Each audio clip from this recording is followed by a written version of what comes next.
Okay, we'll go ahead at 7 o'clock. We'll get started with the Kaysville Planning Commission. I want to welcome all of you out here tonight, and we'll start going over the agenda. First thing on the agenda is the opening and approval of minutes for the meeting of November 30th. I move we approve the minutes from the meeting of November 30th. Second. Aye. Aye. Aye. Aye. Aye. Aye. Good. Okay, we have a conditional use permit for a major home occupation B. First one is for a handyman at 412 North Flint Street. Okay. To introduce that to you, I will skip through here. I see Mr. Cruz in the audience, so we'll give a quick introduction, maybe turn some time over to him if there are additional questions. And the property here near the Smith's Marketplace, just on the east side of Flint Street, it's kind of tucked in between some existing commercial. That's the dance studio that kind of wraps around it, a vacant lot and house to the south, and then more commercial closer to the intersection of 200 and Angel. Mr. Cruz has a large driveway, a lot of space for things, informed me of his intents and plans on running his handyman business. Based on my visits with him and considerations of the property, staff is recommending approval without additional conditions. Again, he is here if there are other specific questions, but it felt based on its location and based on the amount of equipment and size of equipment in his truck and storage capacity in the garage that it should be able to keep pretty well under control. Okay, thank you. Is Mr. Cruz here? Okay, if we have any questions, do you want to ask anything of him or? No. Okay. No question. Excuse me, can I say something? I don't know if that's right for me to. I own the live the dance studio right next to it. I have no problem with it. Would you come up and state your name, please? So my name's Ken Sheffield, and I have no problem with them doing a business and having that there. My only concern is just making sure they don't, just to see if they don't stock like excess materials or stuff out in the front of the yard. Back of the yard would be great. It's all fenced. We wouldn't see anything. We just own that park, building right next to it. That'd be my only concern. So other than that, I think it would be a great idea, but just. We have a good person looking over that, Okay. so and Yeah, you so that was- have the that was the number only if thing you on have a concern, so thank you. I think in addition to that, where it is a conditional use, we rely on the surrounding neighbors too to help. And if you see violations or things, if you really would kind of have a duty to a responsibility if it's bothering you to report that, and then we can readdress it. So, Lyle, correct me if I'm wrong, does the ordinance address storage anyway without us putting conditions, or do we have, if we wanted to do that, would we have to say something about it? I'd have to look into it specifically. There are different sections through the different home occupation types that address outside storage specifically, but I don't believe it would harm anything if the Planning Commission, knowing there's concerns, and perhaps Mr. Cruz can let us know if that's going to create any problems for him, but we could just put it in to be safe as a condition that materials be stored within the garage or enclosed area or behind the fence. Yeah. Well, let's ask Mr. Cruz. So, do you want to come up for 1 second?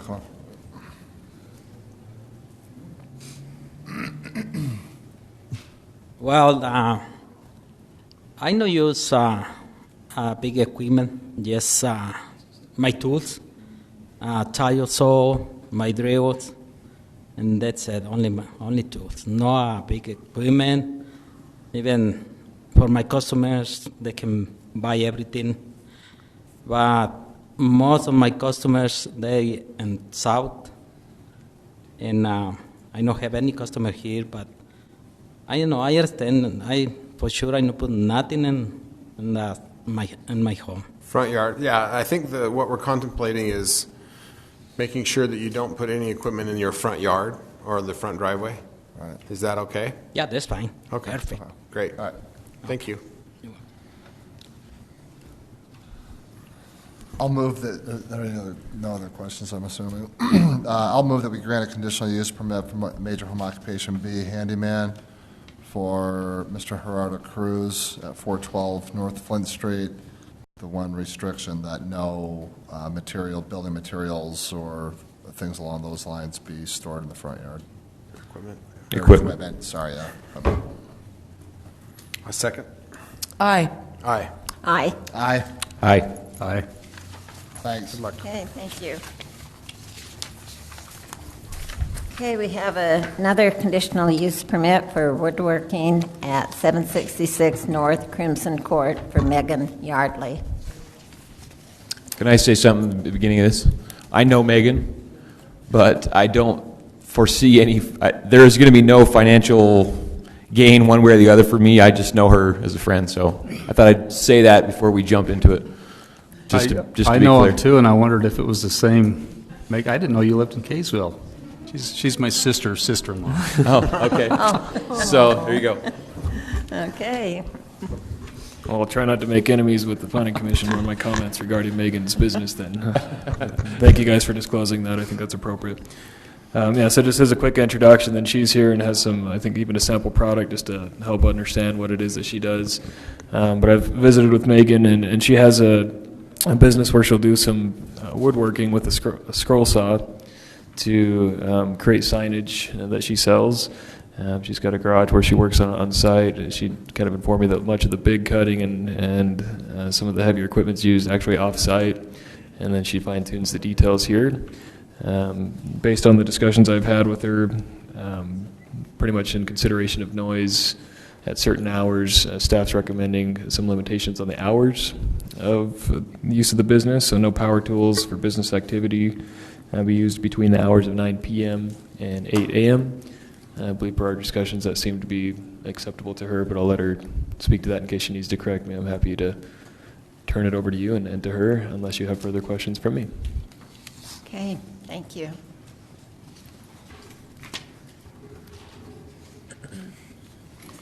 I may have a question. Would you mind coming up? Ask her to show her the signs. Yeah. Yes. Oh, you A do? couple samples here. So I make like decorative signs for the home, and like I recreate children's art out of wood, and like footprints from their little baby footprints and things. So. Can you hold it up again? I'm going to take your picture, Yes. and I'm going to post it on our business support. Those are nice. Way to be. So do people come to your home to order? Is it online? No, I have an Etsy shop, and so most of my signs I'll send through the mail, or I'll deliver them to people if it's friends or whatever. I do have a few that come now and then, but not a lot. It really doesn't cause any flow of traffic. Not really. That was my question. So you're in a duplex, is that right? Townhome. Townhome? Does the adjoining owner have any issues with the sound or the saw or anything like that? I don't think so. They haven't ever said anything to me. Okay. They're usually gone in the day when I'm working, so Okay. I don't know. The scroll saw is not that loud of a tool. Simplest. It's pretty quiet, and usually the garage is closed when I use it. Sometimes I'll open it just for air. Yeah. And dry. Well, I don't want to make a problem out of it. It's just one of those, that's the most likely problem. And as Commissioner Bullock was saying with the prior conditional use, this is one of those things where if the neighbors have a problem with it, they might report it or complain about it, and then it comes back to us as to whether there needs to be a revoking of the conditional use or modification. So if there isn't a problem now, that's great, and we'll just hope there isn't one They continuing. haven't ever said anything, and they'll see. And like I have policemen on either side of me, and one sees me, Aaron, he sees me, and he has his little dog, his police dog, and he'll just be like, "Leave her alone, don't go with her." And then that's kind of it. Like they've never really said anything to me about Great. it. So That's great. Was the sign put out, Lyle, in front of the? Yeah, if you drive the street, you can't miss it. It's right by your front door, essentially. So, well, I had The neighbors neighbors will also. commented to me after they saw it, but they weren't concerned about it. They were kind of questioning why I had to get a business. But that was it. So. yeah, say by the front door. So her adjoining neighbor, because there's so much concrete here, it's back right there on the corner of the garage where there was a flower bed to post it in. So they would have seen it for sure. Yeah. And Ms. Yardley, just for clarity of the record, you're okay with the time restrictions? Yeah. I really try to keep to that anyway. I don't want to be a bother to my neighbors, so I definitely am like, I wait till I'll paint when it gets too late or paint in the morning before I start so that it's not bothering anyone. I think a neighbor in my cul-de-sac has just made things for her family, and I didn't even know she did it because I never heard it, because I think she does it also in the garage. Yeah, it's pretty quiet. Right. Yeah, some saws are loud, you know, but I'm thinking the kind that you do this sort of thing with is really not so loud. Ready for, do you want me to make a motion? Sure. I move we grant a conditional use permit for major home occupation B woodworking for Megan Yardley at 766 Crimson Court with the condition that she not use power tools during the hours of 9 p.m. and 8 a.m. Second. Aye. Aye. Aye. Aye. Aye. Aye. Good luck. Okay. Okay, we have a conditional use permit for an agricultural home occupation, minor automotive repair at 647 South Sunset Drive for Jeff Peterson. So the text up for a second. Okay, and so again, by way of introduction, Mr. Peterson is previously at this property held a conditional use permit for essentially the same agricultural home occupation use. Many of you were probably on the commission when a couple years back we had some issues with the property, mainly just from growth, that it was becoming more impactful in the area, and Mr. Peterson at the time had moved out. Before the Planning Commission and the City Council, he was pretty straightforward about the situation, looked at possible remedies if a rezone or other remedies were appropriate. Ultimately, it was deemed that the rezone was not the City Council's preferred direction, and we, based on the scale and the amount of business he was doing, he didn't think scaling back at the time would be necessary. And so, with the discussions with the Planning Commission, in short, he'd agreed that he'd look for a different location. We give him some time to find that, and then he went off on that venture. He's currently. Correct me as much as you need, Jeff, after this on some of the details. I'm skimming over it because he'll cover them, but working with another employer and hoping to do some side jobs and things here. I don't believe is. I don't know if you're still running the other business out of town. I think he's just working full time for another shop, and at least at the current moment, hoping to get back and doing at least side jobs on top of that at the very least, and looking at this location of doing it. He's been upfront with me and acknowledged that he still owns the property but does not yet live on site, and understands that that's a requirement to be able to conduct the business. But based on the history and some of the concerns that have come up in the past, I wanted to bring it before the Planning Commission to seek your approval of the business before he pursues what we've listed essentially as conditions, is moving back and setting it up so that he would be in compliance. Along with that, based on the staff's recommendations from some of the previous comments from those prior public hearings during the rezone and consideration of the conditional use, there seem to be concerns about the amount of traffic coming and going and the noise that generates in particular. And so staff suggested, apart from just ensuring that he is living on site, that there be some restrictions as well with hours, hopefully to help mitigate some of that noise and traffic concern that have been previously expressed. We've talked a lot about this with Mr. Peterson, but I don't believe that item's specifically been addressed with him, so I'm not sure his take on that. But with that, that's our recommendation of approval with some additional conditions to help mitigate some of the known impacts from the business. With that, again, he is here to represent his side of things, and I'm happy to also take any questions the commission may have.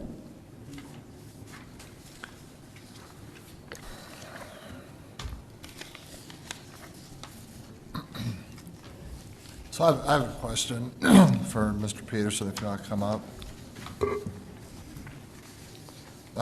So based on the history of this, and it's lengthy, and I think the vast majority of us have been here for this multiple times. Can you hold me on for 1 second? Hey, pardon me? If you guys want to carry on your conversation, could you go out to the vestibule, please? Thanks. how can you assure us as this body that you're going to operate within the confinements and the parameters that you should be? Because that always hasn't been the case. In fact, that's one of the reasons why we're here right now. When it came in front of you guys, we were dealing with the problem that was the first time that it had become a problem. Well, not saying it hadn't been above and beyond what I should have done, but it was the first time that it had come before the code enforcement people, and you shut me down, and I left, and I went out of business. I had a nervous breakdown, almost lost both my houses. It was a bad thing. Not blaming you guys. It was a situation I got myself into, but you'll shut me down again if I do it. So I have to follow the rules or I don't get to do it. So that's essentially the bottom line of it. And I have a neighbor who I don't have any bad feelings about, but who will get, I'm sure she has some things to say, but, she knows what's going on, and so you guys will know if I'm doing more than I'm supposed to. I'm not trying to set up my old business. My old business is gone. My old business is gone. I've worked for Big O Tire here in Kaysville as a mechanic for 2 years. I am just trying to do what the law allows, and it's if I move back, according to what the code says, I should be able to do what is allowed. In the past, I had gotten to the point where I did emissions and inspection, I did oil changes, I did some other things. I'm not doing any of that stuff. I am allowed, according to the rules, I am allowed to have 3 employees. I don't plan on doing that, getting to the size where I can handle more work. It's just I can make more money on a appointment-only basis fixing cars. I mean, when people call me now, I say, bring it to me at Big O. Well, that's fine, and it's a good place, but I have, my own empty shop with equipment just sitting there, and so I'm just looking for an opportunity to be able to do some work, but once again, within the confines of what the rules are. So I want to stress again, I'm not here saying, asking for a zone change or any sort of change or rule ending. Believe me, I know what the rules are. I know what happens if I don't follow them, and I'm not interested in playing that game. Right. And then one other follow-up question to that too. Then, so one of the stipulations is that you live on premises. Right. And I currently have a renter. Okay. We have planned for several months on selling our other house. Been trying to decide exactly what we're going to do. If I'm approved, we'll move back into that house, and obviously I wouldn't ask for a business license or start doing any business until I am in compliance and have the proper licensing. So do you have any time, like a time frame? I have to give him at least 30 days to move out. Sure. So it's going to be at least 30 days, but possibly longer. Talking though, into a couple the spring. months. Yeah, but it's basically I didn't want to make a life-changing decision like where we live based on a maybe on this. So I just wanted to come and ask and find out. Okay. Makes sense. Thank you.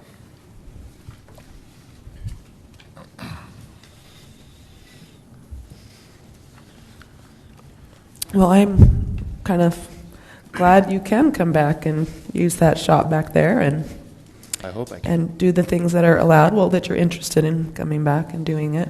You had a lot of people who really liked your service, I recall. And it is nice that you kind of know the parameters now, and I'm sure there will be a lot of people glad. Well, no more than 3 people at a time glad. That's the spirit. Do you have any more questions for him? Should we see what the... I don't. All mine were answered. I have one more thing to say before I sit back down. As far as, the noise and traffic and that stuff from before, at the time I had an elderly neighbor who had her schedule backwards, so she slept. She went to bed at like 6 in the morning and was asleep a lot of the day. So even when we were open, our hours were 10 to 6. There were times that we stayed late, and I tried to close the doors when we were there late. But that was something that I always was concerned about, the neighbors and noise and being a good neighbor. But as far as, time restrictions, I think that's more than fair. And so that's all I have to say. Were you saying that she's no longer there with? She's moved, but Yeah. that was a concern. The Morleys at the time, I don't know now, but they were usually gone during the day. But she was there all the time and trying to sleep in the morning. So people would make fun of us for our funny hours. It's such a late start, but it was just to make sure that she had a few hours, and usually she was up by then. So. All right. Thank you. You're okay with both conditions, as I understand it, for the record? So the moving time, in? yes. And then, okay. No, I knew that the moving, especially, that was something that Lyle and I had discussed the very beginning. I called him and said, "Hey, Lyle, what if I move?" Thank you.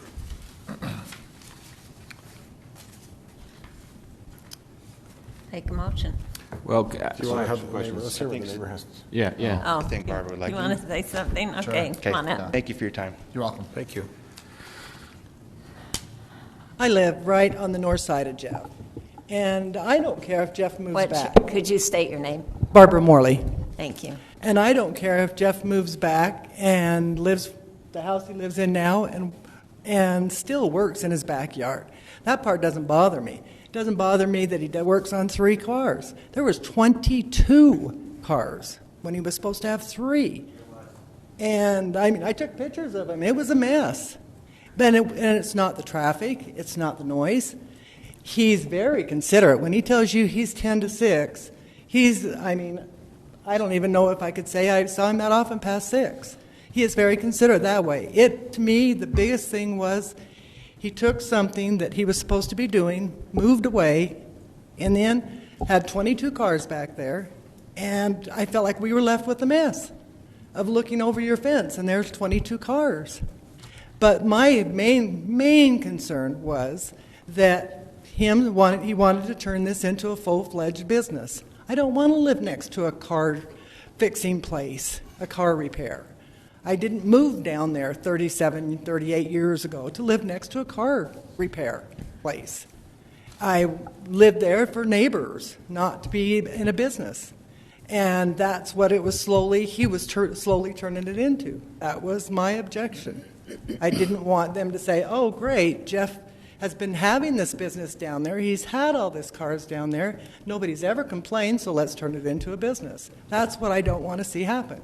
If you give him reasons that he doesn't have to move back there, that really isn't a problem with us. I mean, if he works, you live in your home now, he works, comes over there and works. He has a guy that lives there. Couldn't tell you much about him except when I see him mowing the lawn, and that's about it. I mean, it's not that. It's just what it's turned into before. So your concern is resolved if it's down to this 3 cars? Mm-hmm. At a time. Yeah. Yeah, if it's down to the 3 cars, I mean, like I said, I don't care if he lives there or not. He has a nicer home. This home, it's hard for his 4 boys, and it's hard for them because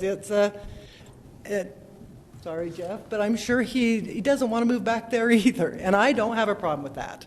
If that's can be in the rules where he doesn't have to move back, I won't complain. What I'll complain about is when it turns into 22 cars. Yeah. Okay. Good. Thank you. Appreciate that. Thank Yeah. you. Yeah, I have a feeling that after the history and what you've gone through and what you just spoke to, that's not going to happen, the exceeding that limit, because it will get revoked again. So I think that there's some pretty clear understanding of that, and with the neighbors as well. So I feel confident in that. As far as moving back in, we don't have the power to change that requirement. At least this body doesn't. So I think we'd have to, at least me personally, I think we'd have to, my decision would have to be based upon the conditions that are in here right now. Right. Were you going to say something, Lyle? about that? Because I'm curious. Commissioner Bullock stated it very well. It's in the ordinance in the home occupation that requires the occupancy of the residence by the business owner. So I was going to state what he very well covered. So thank you. Does it define what a business owner is? Does it have to be like single owner, majority owner? It uses language, I believe it says that the business shall be carried on by the inhabitants thereof. So technically, he doesn't even have to own the property, but the person who lives there needs to be the one that's carrying on the business. So if it was a co-owner, it might work? Yes. Yeah, I just think if we get into that ordinance has changed, it could just open up a pretty big can of worms for home businesses and trying to regulate them and maintain the character and integrity of the neighborhoods if that were to be changed. So can I just see if I understand the history? And forgive me if you already said something along these lines, Lyle, but so Mr. Peterson originally got a conditional use permit, and it was probably much the same discussion we've had today. And then his use or his business exceeded the conditions and the scope of that conditional use permit, and code enforcement got involved, and then he said, okay, and I guess at that point it was either you come back in compliance with the conditional use permit, or you stop it altogether, or you come and get a rezone. So he tried to go the rezone route. That was not approved, and instead of going back to the original conditions, he just sort of stopped the work, and then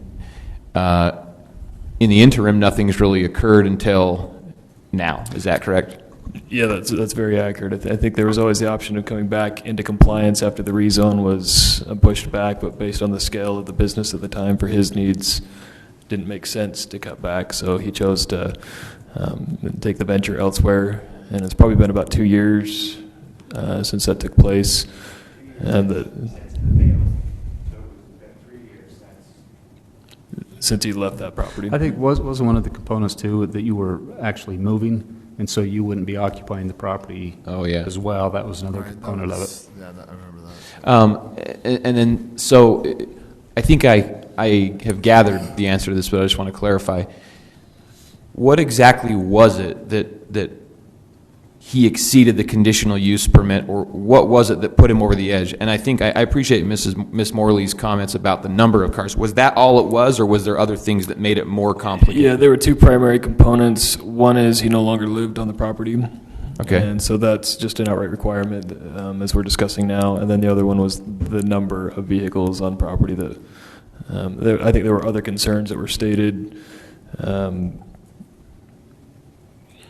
again, listed in the minutes that kind of came to the noise and some of the traffic, but the ultimate components and findings on staff's end were essentially the scale of the business, number of cars, and the occupancy of the property. Yeah, and the reason why I'm asking to clarify that is because we sort of have unlike most conditional use permit applications, we don't have a case study. On this exact one, we can actually now pretty closely say what are the reasonably anticipated detrimental impacts. They're not even reasonable anymore. These are the anticipated detrimental impacts that we've seen before, and so what are the conditions we have to impose on it? And I don't really see, in my opinion, that we have to go and impose any more conditions than are already in the staff report. But I just wanted to make sure that I was understanding correctly before I said that.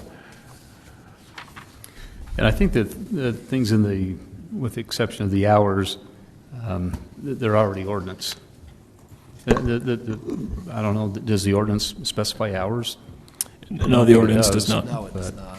So, yeah, I would agree that, me personally, I'm comfortable with what we have here and don't think we need to go beyond that because, like you said, we've got a case study. Right. So. I had a question. The 22 cars that were there, did you remove those quickly once you closed shop, or did they stay there for a while? I was given 6 months to get out because I went onto the city council and then back to you guys, and the city graciously granted me a 6-month window to move. And so I, as quickly as I could, I think it was about 3 months, found a place and moved. And once we were gone, that was that. well, I think it's probably looked like a ghost town. Tried to keep the tumbleweeds from rolling around over there, but yeah. So I think I agree with everything you guys are saying. I know what the rules are. The funny thing that happened last time is it was kind of with the previous code enforcement guy. I had talked to him, and the way he's portrayed it was, you know, we'll add conditions or we'll revisit this if there becomes a problem. And the honest truth is that I have good neighbors who put up with it for 5 years, and it just grew. And part of it was, you know, when your business is growing, you're like, oh, I can't turn people away, and what do I do? And so I tried to do everything I could do to be a good neighbor, but the fact remains that I wasn't, you know, in compliance. And so the reason that it got so out of hand was, well, you know, it's my fault, but that I have good neighbors who put up with it. So it's not that my neighbors were problematic. It's they were good and I wasn't. So I just have this investment, and even on 3 cars at a time or less, with just me, I can make more money than I was told once, stay small and keep it all. So I can make more money than I currently am. I have one more question. You might have already answered this. Are you going to? Would you anticipate having employees? Maybe up to 1, but I would have to work by myself for a good while to get the logistic side of, you know, how to handle the cars, and it's just going to be a really hand-picked sort of thing, and I'll send everybody else to Big O, to my boss there. Yeah. Because I'm not going to be in a position where, oh yeah, bring it over and let it sit. I'll work on it tomorrow. That's how you end up with 20 cars. Is, you know, the cars that are done, and the people, you'd be amazed, people don't come pick up their car, you know, get it done and then just let it sit for a week. Between that and the cars that are waiting to get in, it just piled up.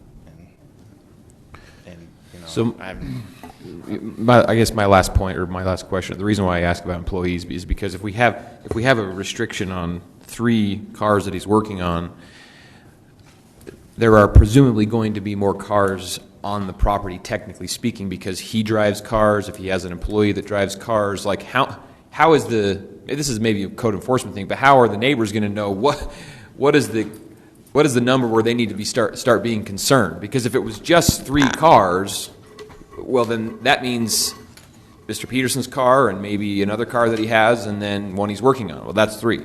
I spoke at length with Wade Flint back, you know, when this started, and there was a time where he did a I don't know, pop inspection or something. Just showed up and he told me, and I don't know what it actually says in the rules, but what he told me was, I don't care about your cars.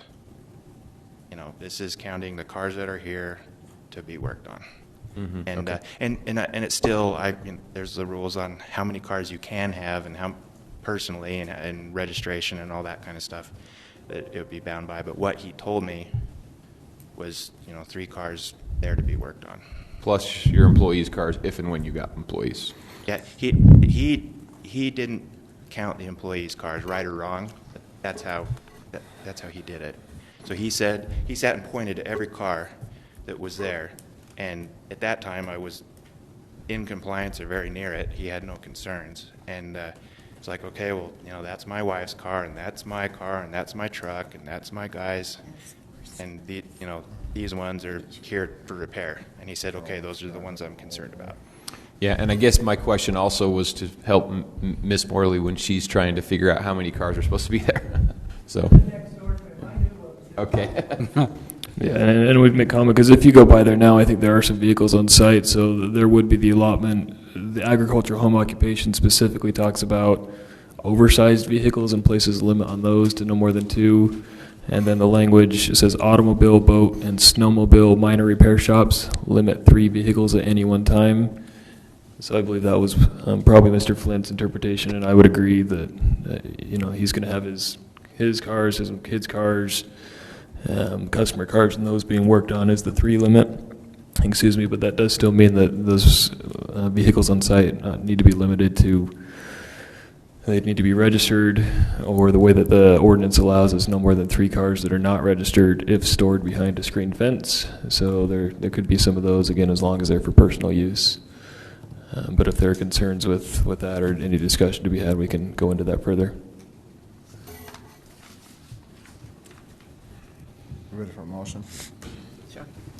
I'll move that we grant a conditional use permit for agricultural home occupation minor auto repair for Mr. Jeff Peterson at 647 South Sunset Drive, with just the restrictions that are outlined in the staff report. No business license can be issued until staff can verify proof that the applicant resides on property, and no business activity between the hours of 9 p.m. and 8 a.m. And just to be clear, the whole limitation on number of cars is already existing in the ordinance, so it doesn't have to be an additional condition, right? That's correct. Okay. I'll second the motion. Aye. Aye. Aye. Aye. Aye. Aye. Thanks. Thank you. Good luck. I appreciate your time. One quick question, and this might be mostly for Lyle, but as far as, verification or proof that I'm living there, what, you want me to just call you and say, hey, Lyle, I'm here, you can come and sit on my couch if you want? We'll be in touch, and I'll probably stake out the site for a week on end just to. Okay. Yeah. Well, we can put a webcam up or something on the front door. I thought it was Sunday dinner. Oh. We'll have to get creative. I don't know right off the Okay. cuss the best way to do that, but it sounds like you've got a What time neighbor Sunday who dinner? knows whether it's you that's coming or Or does that going, and work? then if you'll let me know as well, we'll be able to verify that. All right. Mr. Thank Peterson, you you for your could time. probably file some utility documents or an affidavit with the Okay. city. Okay. All right. Thank you. Thanks. Thank you. Okay, we are on number 4. We'll do a public hearing. An amendment on Section 1719, amendments of Chapter 17.1, general provisions of the Title 17 Planning and Zoning. Okay. So you've got 2 different ordinances before you tonight for consideration. We do have it listed as a public hearing, so when I'm done, if you'll please remember to open that. But as a brief introduction to this first one, regarding these amendment processes, this is essentially just putting in to our ordinances what we've been doing for about a year now. The City Council's requested that we send mailers to property owners within 500 feet on any rezone action. And we've been doing that by means of policy and been meaning to get that into ordinance. We've discussed that previously here with the commission, so this now does that. The added bonus is once it's in ordinance, we can actually then do different things per state statute, including we don't necessarily need to put things in the Davis Clipper anymore because we're mailing it, but it has to be on ordinance to do that. So this deals with that. If you have questions, please let me know, and I'll turn it back to the commission. Should we go ahead and open the public hearing, or do you want us to ask questions first? Public hearing would be appropriate now. Okay, we'll go ahead and open the public hearing.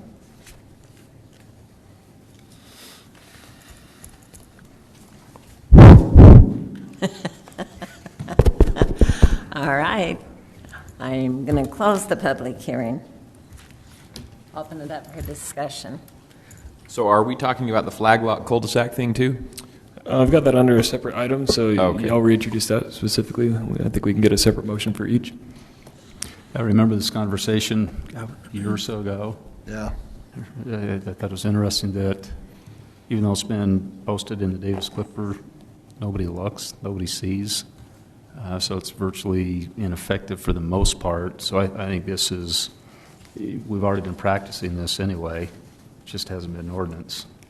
So I think this is a good change. Yeah, I agree.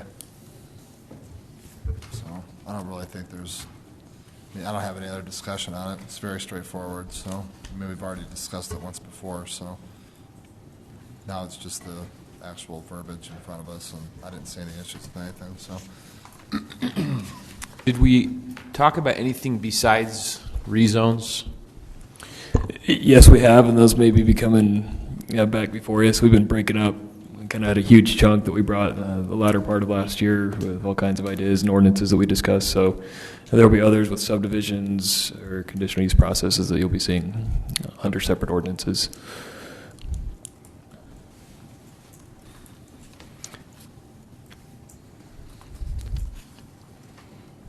So these would be two separate motions, though. Yeah, so now we're just looking for a motion on this, and then I'd like to introduce, and we'll probably have a lot of discussion on the other because it's yet to really be vetted, I think. Do you want me to make? Sure. Okay. I move that we recommend approval for this ordinance amendment to the rezone mailers as outlined in our staff report. I'd second that. Aye. Oh, Aye. Aye. Aye. aye. Aye. Aye. Voted twice. Oh, we didn't close the public, no, yes, we You did. did. Yeah, we did. Yay. Okay, You are good. all right, we'll move on to the next one.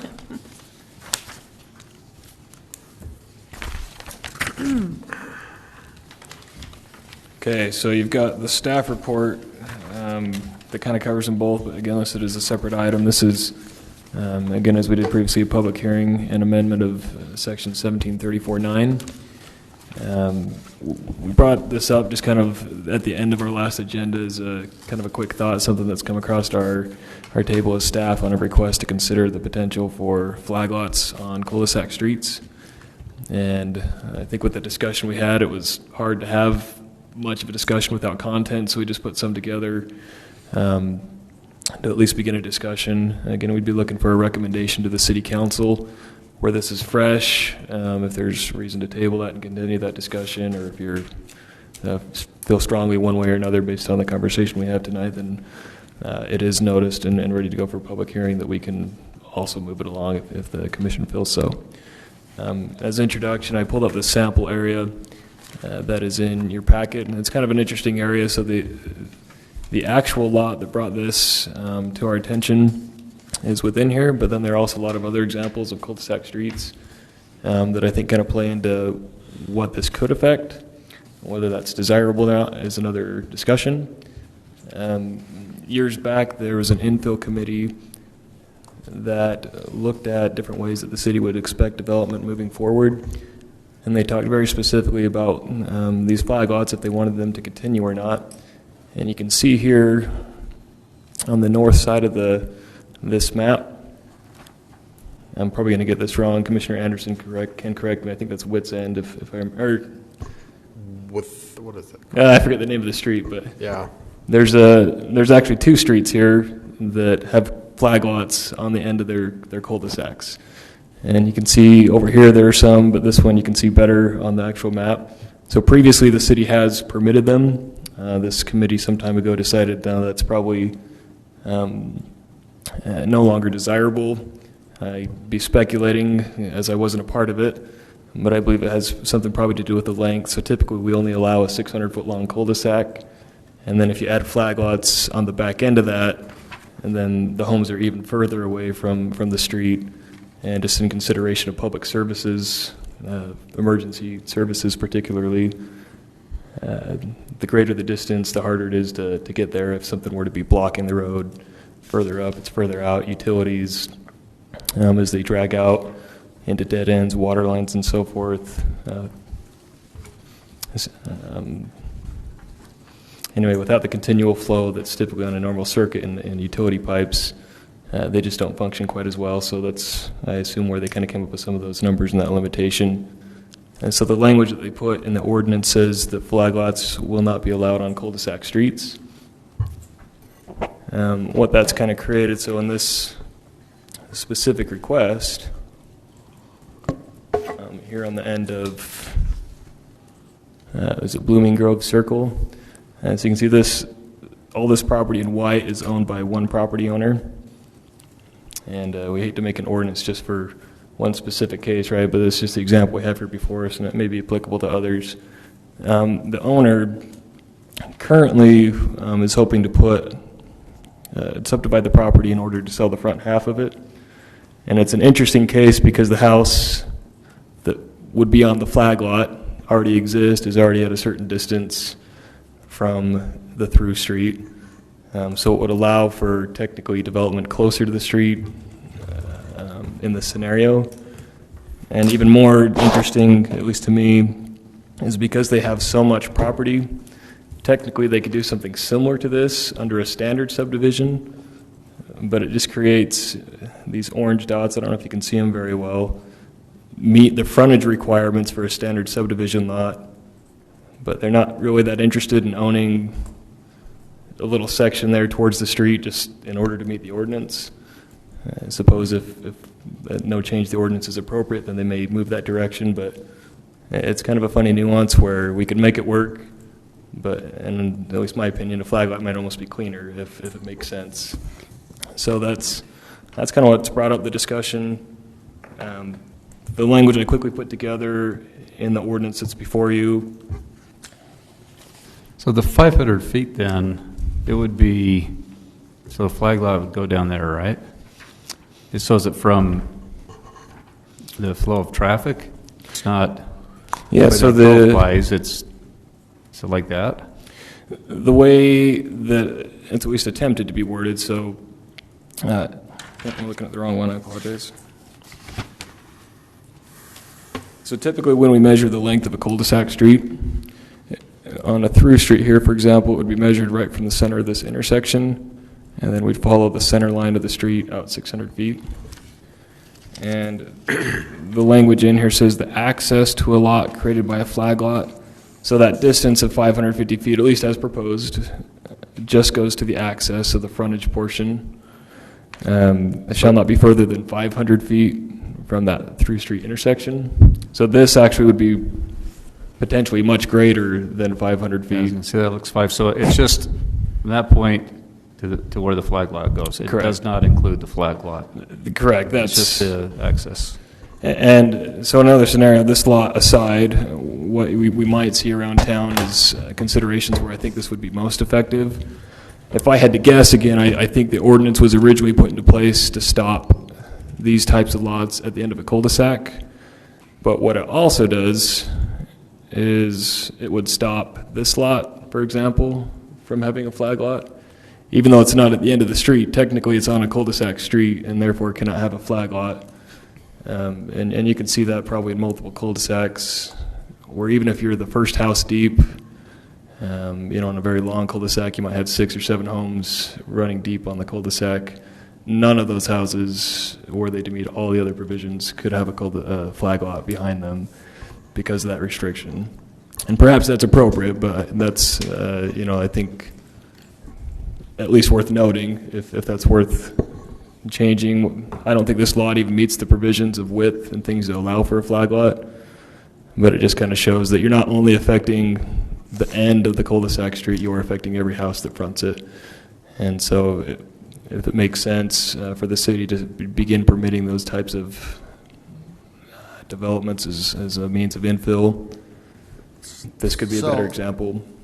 So correct me if I'm wrong here, and maybe I'm not following along, or maybe so we're looking at rewording and changing city ordinance for this one specific instance. That's what's brought it up. Yes. But he just said earlier, he said, it's not for this one, this is a good example, and this is why it's brought up. And the question is, has anything else been brought up? I've had on the time that I've been here, we've shut down people even make an application for cul-de-sacs, typically more in a scenario like this. So when you have a cul-de-sac, again, this lot might apply for a flag lot subdivision. This specific one wouldn't qualify, but as an example, we say no because you're on a cul-de-sac street.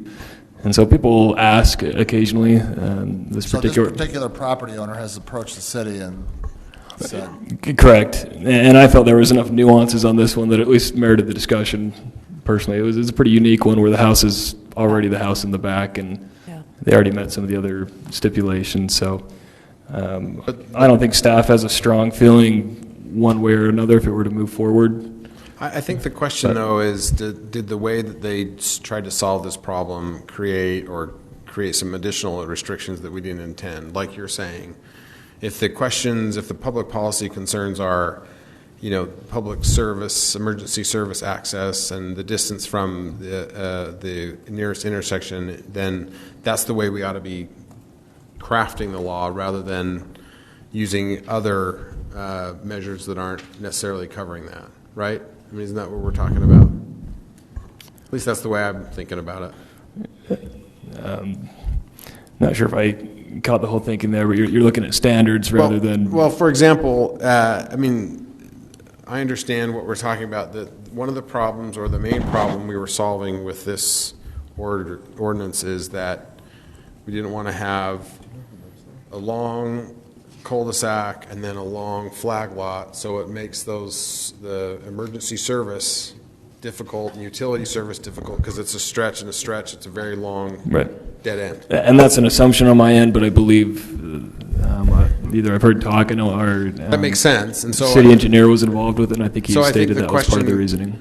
What I would think that if we want to fix it, the question would be, okay, so how can we fix this so that we're addressing that concern, which is adding in whatever cul-de-sac and whatever flag lot?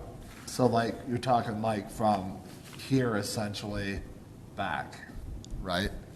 Well, I think the wording's interesting. I don't know if Josh was asking about that, but that's what I got from that exchange, was that it's, or maybe it was Commissioner Bullock, but it's the access to the flag lot is the measure. Is that what you're talking about? Because that doesn't seem to solve it either. Yeah, because for example, we don't necessarily, and maybe I ought to read ordinances, I'm talking place a limit on the length of a flag stem on a normal flag lot, nor do we regulate someone's normal driveway, as long as they, you could have a standard postage stamp square rectangular lot against a public street that might be, very hypothetically, but say several thousand feet deep, and they could put their home wherever they want on that property. We wouldn't regulate the length of the driveway.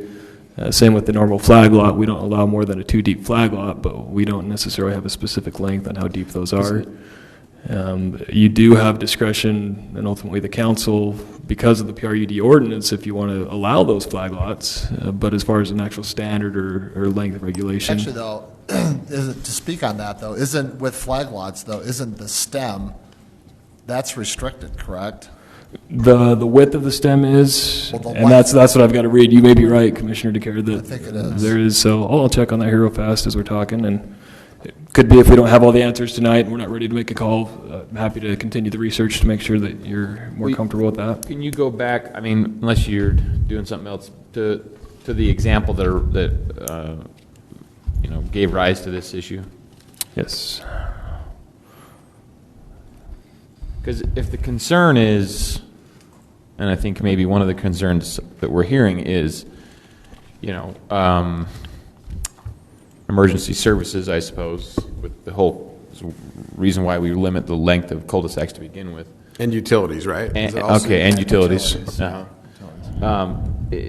Right now, I do think there needs to be more clarity on the wording. Are we saying, so intersection of this center line to the middle of the stem, first of all? What is that the dimension we're talking about? Because it could be to the corner of it, the middle of it, wherever that is. That might make a difference for some people. But maybe the more important one is, let's say, can you go to a little broader view of the same one? And I don't know, somebody said it, but maybe Lyle said it. In theory, we know exactly where this home is right now, but in theory, this home could be clear back here. It could be a big piece of property that somebody owns, hypothetically not right here, but somewhere else in Kaysville. And then that just defeats the whole purpose of 500 feet. Maybe so to address that, you would change it to say something like X number of feet to the main building or to the structure. The deepest dwelling, yeah. Then it does seem like there was a maximum depth on or length of a flag lot. My concern too is you get into here. If that's 500 feet, I don't know what it is. Then that looks longer to me. Where's the fire hydrant? Where's that supposed to be from fire services? They get back in here, and the fire hydrant's over here. Yeah. But I think we need to verify if there is a restriction on length in cul-de-sac. So, I apologize. I'm cutting in. Completed. So the flag lot subdivision provision under the PRUD does not have a specific length restriction on how deep it is. Okay. The area of a flag lot has a minimum size. Flag lots have access by street wide of grade projection that's at least 30 feet wide, so it talks about the width, shared common driveway. But yeah, it does not place a specific length restriction on it. However, I think as a matter of practice, and perhaps there's other standards elsewhere, but at least within 1734-9, it's not stated. The PRUD gives that discretion. If someone were to come before you with a flag lot that just looked outrageously long and didn't make sense, you wouldn't be obligated to approve it because of the overlay zone requirement, which gives you broad discretion. So, Well, what's before us today, though, in my mind, I think it makes sense to have a restriction of the length from the access, from the intersection to the dwelling. If you're going to have at least in this respect, if you're going to have a flag lot at the end of a cul-de-sac. And I think the measurement ought to go, or at least be clear that you're measuring along the roadway, not, as the crow flies or anything else. Or on this instance, the private lane, essentially. Right, The but driveway, it's, right. the roadway. Yeah, Right, it's okay. not public, whether it's public or private, just to. Right. I could have swore to God that there was a restriction, though, on how deep it could be. There's a restriction on how close a house can be built. It says main buildings on a flag lot shall not be located, shall be located not closer than 20 feet to any property line. Right. But how close it can be to the. And we may but want nothing to change on that, lane. or Yeah, I was recommend just the gonna city say. council that we change that. Why would we need to change that if there's no restriction right now and it's not a problem? Well, because maybe it is a You problem. might have an answer to my next question. Right? That's what we need to know. Well, right, but if the whole idea is that these houses are so far away from an access point that it's difficult for utilities and it's difficult for emergency services, and that's what I'm thinking is the concern. I have to be educated as to whether there's more concerns about flag lots and cul-de-sacs, but it seems like that's what we're talking about as a concern, and so it seems like to me we ought to measure and have it restricted by the length of the access from the intersection to the dwelling where the emergency services / utilities have to go. That seems to me like the right measure. and probably where we're getting is we probably just don't have all the answers tonight to pass along a recommendation, which is fine. So please keep bringing up questions that maybe we ought to do research on if it's again worth pursuing. One of the comments that just comes to my mind that I don't know the answer to that we'll need probably our Public Works is the city's line would never run more than 600 feet in length. Our actual public water lines or whatever, because of the limit of, we do have restrictions on the public street and cul-de-sac itself. Beyond that, it's a private lateral, so it's not technically our system. see. Granted, it may have impact, the and I access don't know how that goes, so that would be one thing I'd probably need to get an answer to for you. But, here's the thing.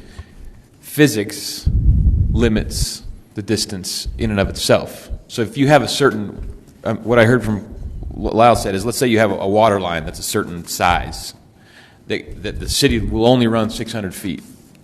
And then the whole private homeowner has to take a lateral line off of that main to their house. Well, the size of the main is going to dictate the size of the lateral, and the just pressure loss is going to dictate how far that line is going to be able to go. So maybe that's physics is sufficient in and of itself. If not, we can set a limit, but. Or They it have could to be- figure it that could be out, infrastructure. engineering. It could be infrastructure restricted too. Because you can only do so much, right? That's essentially what I'm hearing here. So, So one question I had, and maybe Stroh can tell me his thoughts on it. Essentially, what I think we're doing then is this occurred before the infill committee put a stop to flag lots. Is that what I heard? Correct. So in theory then, this was bad, it's now restricted, and we're saying, well, maybe we restricted too much, so let's open the door again potentially to something like this. So let me ask everybody, what's the problem with this? Do you see any problem with this? And if so, what is that problem? Yeah, That's my question. Why don't we I was like flag lots and cul-de-sacs? Yeah, I was looking at it thinking, I don't see anything wrong with that.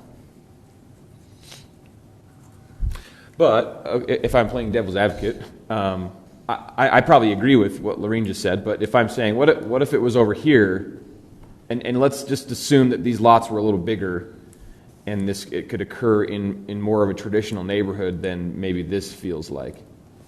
Are we concerned if it happened in this type of an area? To me, the reason that those lots were designed the way that they are is because the amount of space, that it. So you're talking it about these, went, right? yes, There was just all this space that for whatever reason they couldn't have a better design than that. So it just creates large lots. They're deep, and to fit them. I mean, they're obviously good sized, but they have to have because it's limited to around a circle. They have to create the driveways the way that they do. So then I guess what we would be saying is, if the requirements of the dimension requirements for flag lots allows for this, I guess let me say it this way. If the property is big enough that it can fit the dimension requirements and create something like this, whereas over here it couldn't, the dimensions don't work, then we're okay with this situation. Oh, I don't. Is that what we're saying? If we haven't heard of people having problems with it, I'm not quite sure what a problem would be with that design. Because other than being in a cul-de-sac, it meets the flag lot requirements. What about the right issue? here? Because the current ordinance or code says no flag lots in cul-de-sac, period. Outside of that, it meets the width, it meets all the requirements for it. So the cul-de-sac is, I think it comes back to the fire and life safety.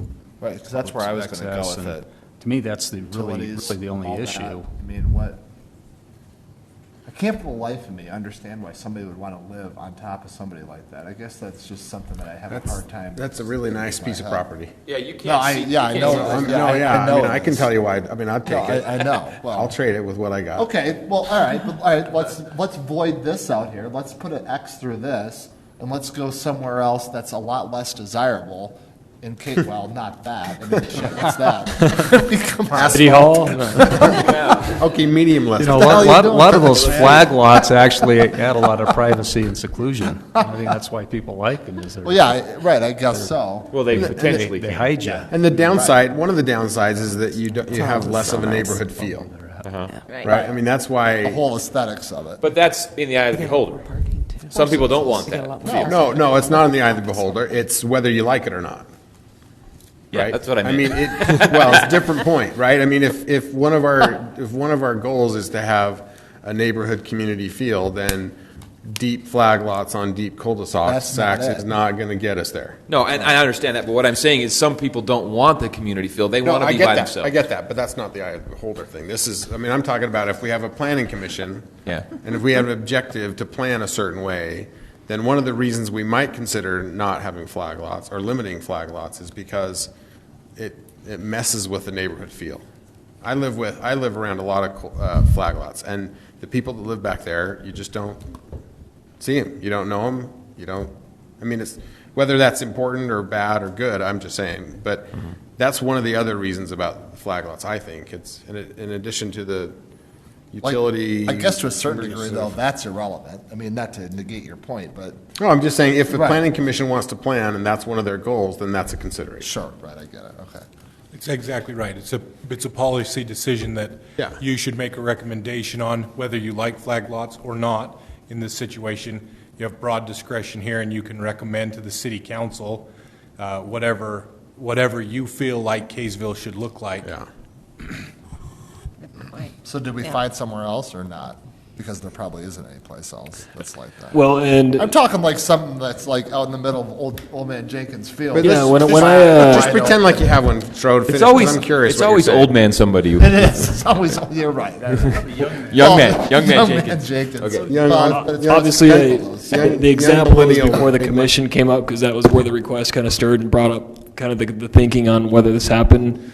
There are not very many other cul-de-sacs in town that I was able to find on at least a quick perusal where there's enough land to do it. So it would be out in Farmer Jenkins Field or whatever you said on new Old development. man Farmer Jenkins. Old man. So I believe that's where it would likely occur. I don't see it happening regularly throughout existing developed neighborhoods because they're just, at least on quick glance, they don't meet the dimensions and area requirements to do it. Right, because it can't, because it's to be physically restricted. Right. Across from Centennial, where they're having that, they've opened that up, but there was that problem where we had all that area in the middle, right? And we couldn't, and that's one of those things where you could do a huge Yeah. post, whatever you call it, the stem, all the way back, and you could have this, a huge estate in the middle of because that's a huge block. It's not anymore. They've developed it. But. And unfortunately, when you were on that just a minute ago, when you were zoomed out a little bit, there's still a lot of undeveloped land, but when you start looking at how some of the developments have gone in, some of those property boundaries in those developments may not be real conducive just because of some of the overall planning with it. Or So lack it's a policy decision that we're making it, but then we also have to look. I think there, just because of the way things fall, sometimes you got a puzzle there in the middle. Sometimes you got to make allowances for it. So I do think that they have their place, but then also there's times when people try to squeeze them in and they don't work. We've denied them before. Sure. We've denied them. We've approved them.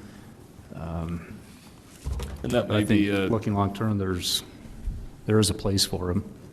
don't mean to push and encourage the tabling, but I'm thinking of a few questions myself that I'd like to have answers for you. That I know previously flag lots were a conditional use, at least is my understanding, so there was some obligation to allow them. Part of this process changed that to where it is, again, PRUD. discretionary because of the PRUD, so We have some maybe that doesn't need to case-by-case be researched, flexibility. but if that plays into it at all, I don't know if you'd like to know that. I'm kind of curious myself as to how that played in. I mean, I'm okay to table this. I mean, Yeah, I mean, think there's no this has been a rush, healthy right? conversation here. sounds I mean, good. I wouldn't have any problem I with do have reopening one it, but. question / point. I think it should be farther. Correct me if I'm wrong, but farther is Either or distance and further is, For time. look at it and see. I think Yeah, I think you're farther is the correct. right word, but I'm not sure. And trust him, I know. Well, no, don't trust me. Look it up, but I think that's right. I think farther is for actual distance. Farther is further.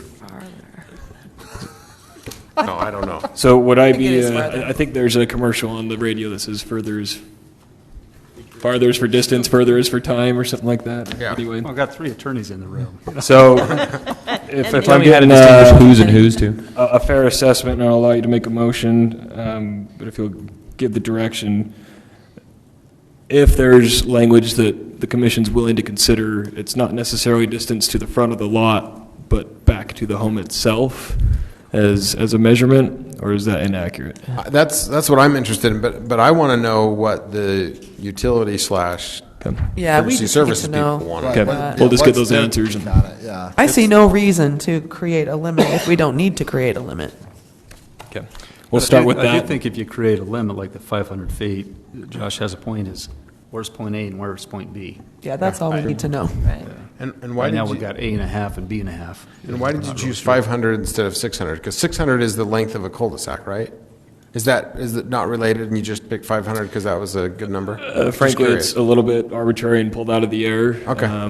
I think I pulled it because if you think of a typical lot, you're probably about 200 feet deep, and to put something behind that, you might be about 700 feet total. So I didn't think that was That's what such a I far assumed. stretch from 600 that it may not work. No, I but don't know. I think whatever, Yeah. I was going to say, whatever emergency, utility, staff, planning, whatever people say is smart, that's what I'm interested in. Yeah. But if you're addressing cul-de-sacs, flag lots and cul-de-sacs, and you've got a 600 distance on a cul-de-sac, then you limit the end cul-de-sac lot from being able to do one. What'd you say?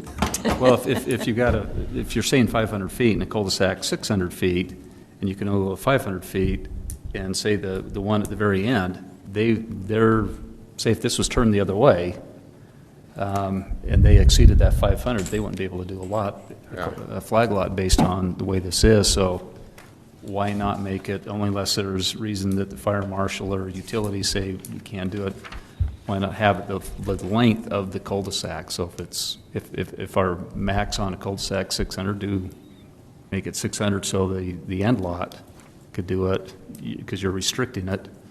You could do the side lots, but you wouldn't be able to do the end lot.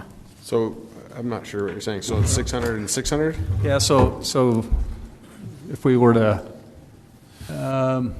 okay, so for example, say this distance from here to here, say that's 600 feet. I don't know what it is, just Right. arbitrarily say that's 600 feet. If we do 500, 500's right here. These lots don't have meet the requirements for flag lot, but this one is big and deep, and it's conducive for a flag lot, and it would meet the requirements of flag lot. They can't do it because it stops right there.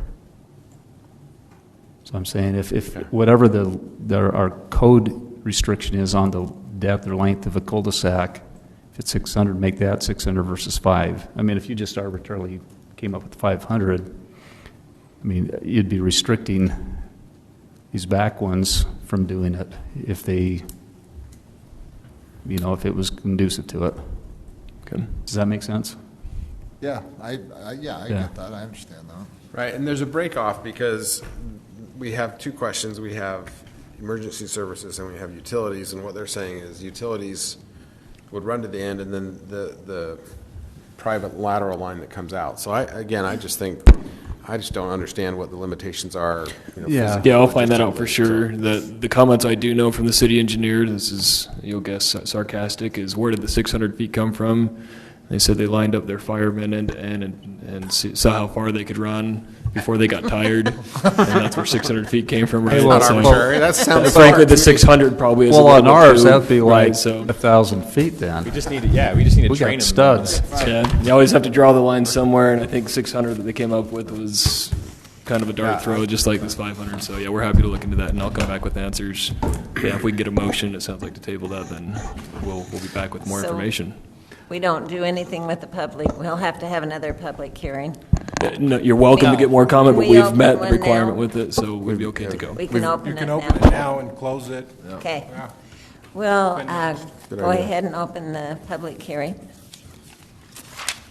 Councilman Okay. Page, you don't have any thoughts on this? No, I know you have thoughts on Giving us the this. signal. Close it. Okay, we'll close the public hearing. We'll take a motion. Go ahead. No, you got it. I was going to just make a motion that we actually table this item so that the city staff can look at this in more detail and clarify some of the questions we've addressed with the point of beginning, point of end, where that would start and stop, and then also utilities, public safety, and what the allowable distance could be. Second. Aye. Aye. Aye. Aye. Aye. Aye. Okay. Oh, we get the call to the public again. Now's your opportunity. Okay. Any reports? Yes, a couple things. One, you can look forward to more of those types of debates. We've got a lot of ordinance stuff that'll be coming up, so hopefully that is worth your time. I appreciate your input and work on those in planning the city. As far as reports, we're on our regular meeting schedule so far for February. I mentioned last time there may be the appeal consideration, so just as a quick update to that.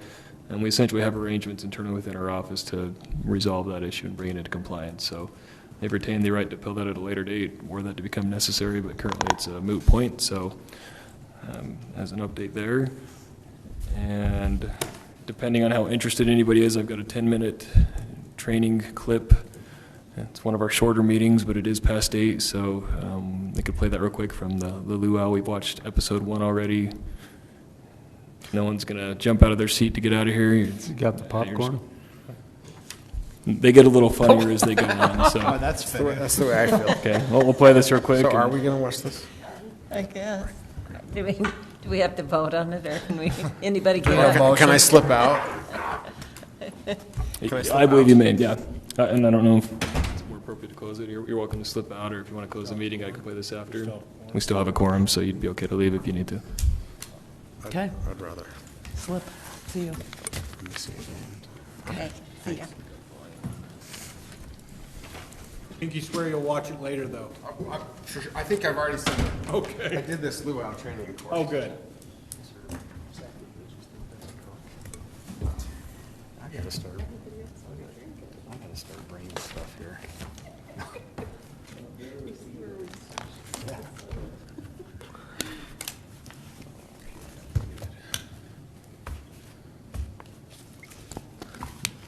Some movies.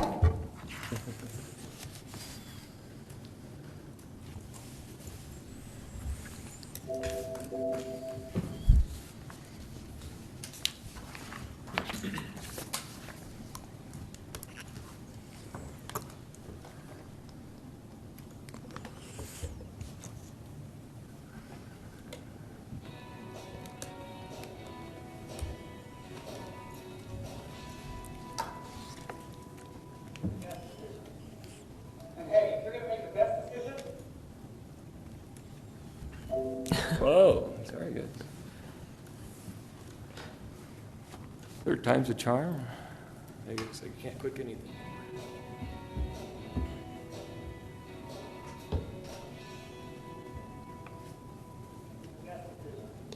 And hey, if you're going to make the best decision, hats off to you. Now, that was interesting. Yeah, informative. So, what do we do now, Ombudsman?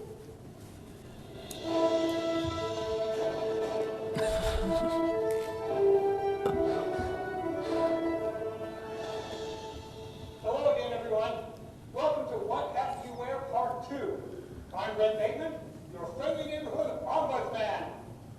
If you watched Part 1 of this video, you remember that we talked about the 3 hats that local government officials wear. They have a legislative role, an administrative role, and a quasi-judicial role. Yeah, it looks like The legislative role makes the law, an administrative role applies the law, and the quasi-judicial role interprets the law. Well, today in Part 2, we want to explain how to apply these concepts to the real-life work of local government. So, we've come here to City Hall to talk about planning commissions.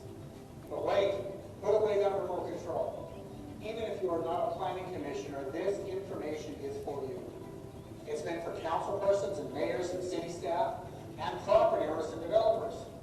Knowing the planning commission's role and how it relates to the 3 hats will help us clarify the whole land use process for everyone. Also, let's set our quasi-judicial hat aside for now.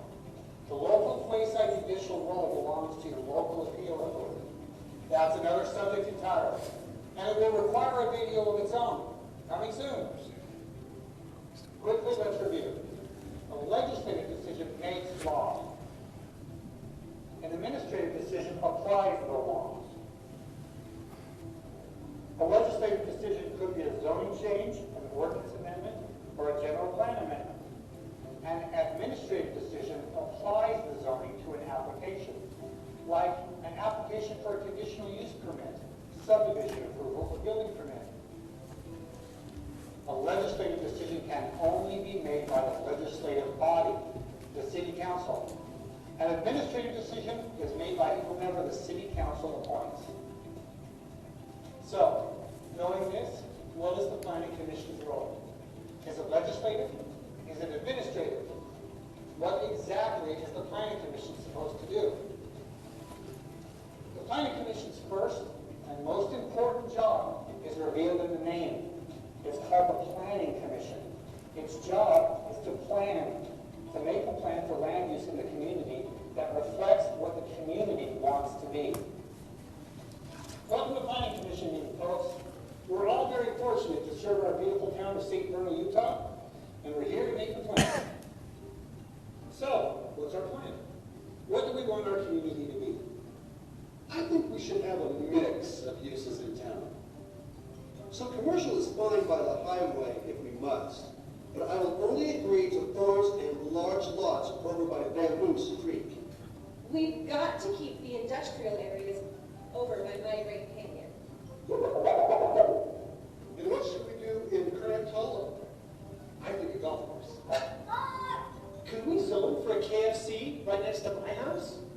I'm hungry, Mom. Thank you.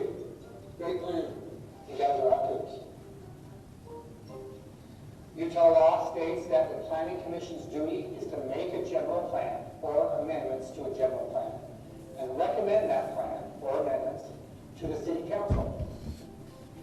That plan is the Commission's recommendation for what the community should be. That is an ongoing process, and it takes work, and it takes time, and it takes care. We have other videos that talk about the general plan and how to make a good one. For now, we need to know that this duty to plan represents one part of a Planning Commission's legislative role. The Planning Commission is helping to make a law. Now, the Planning Commission's next role, after planning, is to make recommendations to the City Council regarding zoning and land use ordinance changes. This is also a legislative role. Zoning decisions and amending the code make the law. The Planning Commission's job is to discuss, consider, draft, and recommend to the Council land use regulations and amendments. Okay, welcome to Planning Commission meeting. Today, folks, we have an application from Mr. Howard Widowmaker, who would like to change the zoning on his property. He would like to change the use from an ice cream shop to an outdoor shooting range. And that will require a zoning change from the CF commercial fund zone to the CB commercial debt zone. Do we really want that outdoor shooting range, though? That property's address is on Kids Playing Road Avenue. I knew we would regret naming that. Well, let's hear what the public has to say. They always make sense. Sound familiar? Well, that's the legislative process. Discussing, considering, and drafting land use regulations is, like planning, so important that the local legislative body, the City Council or the County Commission, cannot by law adopt or amend a land use regulation without first receiving a recommendation from the Planning Commission. And also, like planning, this is an ongoing process. It is a constant effort to refine a city code, to always make it better, clearer, easier, and compliant with the ever-changing state law. If this is done correctly, the Planning Commission should spend most of its time on these legislative roles. Refining and changing the plan and ordinances, even for the smallest towns, is a process that cannot be neglected. And finally, the Planning Commission's role may be to make administrative decisions. Administrative decisions do not change the law, but they apply it to individual land use applications, such as a conditional use application or a subdivision approval. The Planning Commission has this role only if the City Council has appointed it to them. Staff can also fill this role. It is up to the legislative body to decide what works best in your own area. Okay, folks, our last item today. We have an application from our old friend Cletus McPoodleface, who would like a conditional use permit for dog kennel. That's the middle of the RO zone, the residential oversleeper zone. Dogs are noisy. I don't like dogs. I say we deny. What does the ordinance say? It says commercial dog kennels are allowed in that zone. Shall we hear from the public on this one? No way, Jose. Then I move that we approve the conditions. Like measures to keep the noise down and the smell. That's it? Really? Whew. Nice job, you guys. This administrative role is very important, but it is not a core role of the Planning Commission. Nothing in the state code gives the administrative role to the Planning Commission. However, if that role is given in the local code, it must be done promptly and diligently and in careful accordance with the law.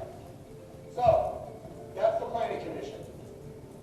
Their role is to, 1, create and recommend changes to the general plan.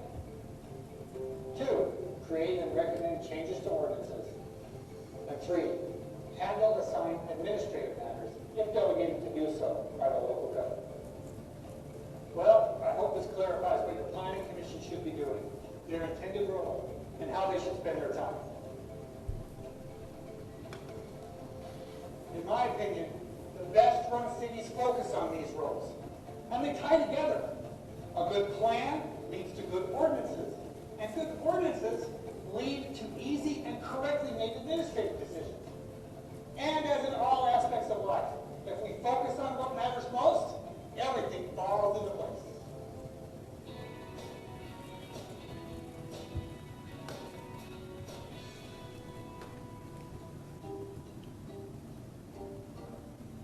Are you still here? It's over. Well, I might as well tell you about our next video. What have you, we're part 3. The public. Stay tuned. Now go. Get to work. Go. Faithfully conduct the public's business. Go.